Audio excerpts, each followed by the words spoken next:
If your parrot has started feather plucking and you're pulling your hair out trying to figure out what to do about your parrot pulling its feathers out, then you need to be watching this video.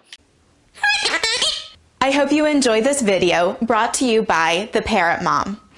I'm Tora, also known as the Parrot Mom, and this is Kiwi, my lovely assistant. First, I'm going to talk about barriers and different ways you can keep your parrot from doing further damage, and I'm also going to talk about some really simple solutions to keep your parrot distracted from the feather plucking.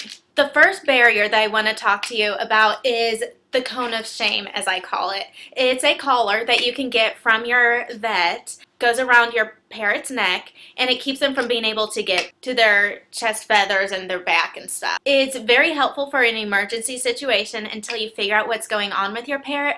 However, it is not a long-term solution. As you can see, birds can be very aggravated by it, and it can cause more stress, and so when you take it off, there's actually going to be even more feather plucking.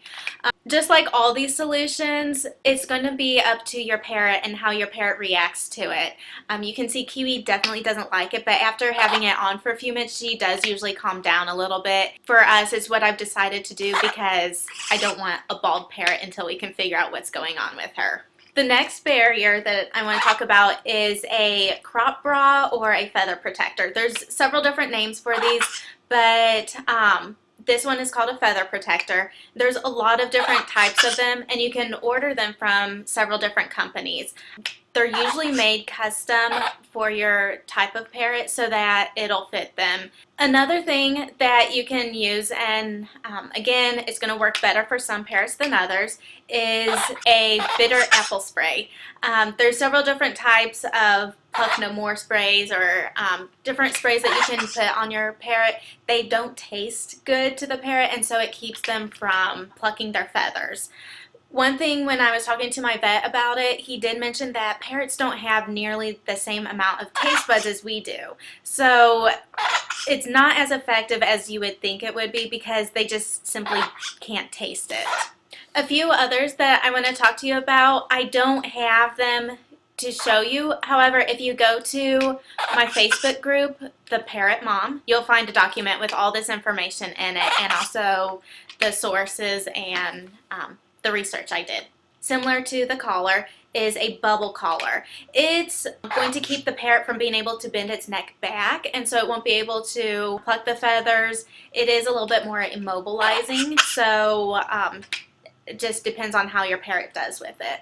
And another one that I do really like, I've never been able to find one for Kiwi, and I'm not sure how she would do with it, but it's a collar similar to this, or the idea is similar to this, except it's made out of fleece, so it's really fuzzy and they're not able to get to their feathers, and they will pluck the fleece and have that same feeling of plucking the feathers, but it's the fleece, so they're not damaging themselves. Those are some of my favorite techniques that I've been able to find as far as creating a barrier between your parrot and their feathers to keep them from plucking. If you have a good idea and you want to share, I would love to hear about yours. Just put it in the comments so I can see it, and then also all of our subscribers will see it as well. Now I'm going to talk to you about the fun things you can do to keep your parrot from plucking their feathers. Often the desire for a parrot to pluck their feathers is due to the lack of foraging. In the wild, they're doing a lot of foraging, and so they have that desire to get into things and pull things apart. And so what better than their feathers, since they're attached to them and readily available. So let's make something else readily available to them. This is just some jute that I had found. It was $1.50, so I got it at the craft store.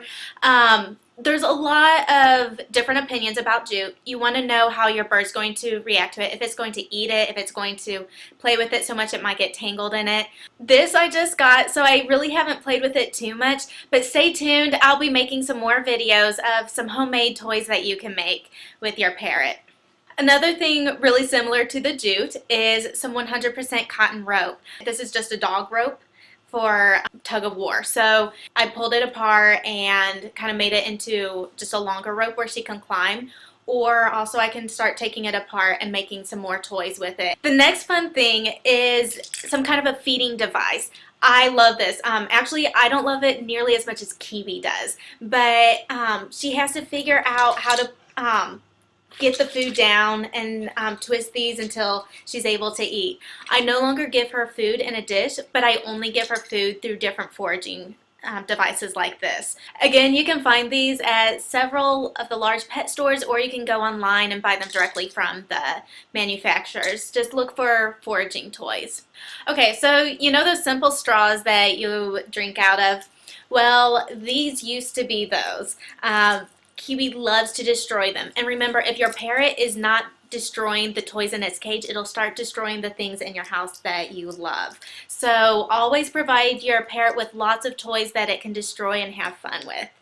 Something a little bit more homemade, if you have some scrap paper, you can just crinkle it up and put it on a toy or something. This is just a little kebab stick I got. It is for parrots. And then I just put a few different balls and things that I got from toys that she had destroyed. And so these were what was remaining from the toys. But just use them as little separators, and so she's able to kind of grab at it and pull it apart. Last but not least is another foraging toy that is made of a hard plastic. It's I think it's a ballistic, something that's bulletproof. So it's definitely safe for your parrot, but you can put little wood blocks in it. I also stuffed it with some scrap paper so she's able to pull that out. But I love the toys that are refillable, so that way I don't have to pay for toys all the time, but I just replace what was inside them. You can also get foraging boxes that the bird can destroy. However, I like to get the plastic ones so that way I don't have to replace the box all the time, but just the things that I put into the box. I'm sure your parrot has a favorite toy, so please comment and share a picture of it below. Also go to my Parrot Mom Facebook group and share on there what you have found to work. Thank you for watching this video, and I look forward to being your resource for parrot education. Subscribe to my channel to stay up to date on Kiwi's skateboarding adventures and my Parrot Mom vlog.